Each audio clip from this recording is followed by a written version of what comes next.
মুহাম্মদুর রাসূলুল্লাহ সাল্লাল্লাহু আলাইহি ওয়াসাল্লামের ভবিষ্যৎবাণী আছে, নবুয়তের পরে খেলাফতের যুগ আসার কথা। সেই ভবিষ্যৎবাণীর আলোকে নবুয়তের পর খেলাফতের যুগ এসেছিল। খেলাফতের যুগের অবসানের পর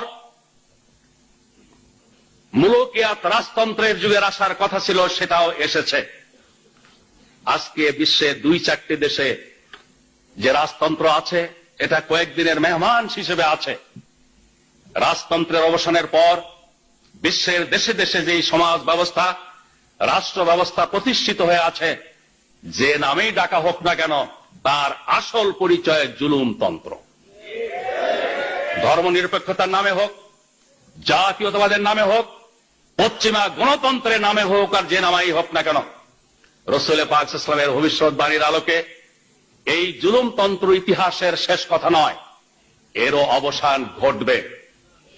এর অবসানের প্রেক্ষাপটে আবার আসবে খেলাফত আলা মিনহাজিন নবুয়তের জামানা।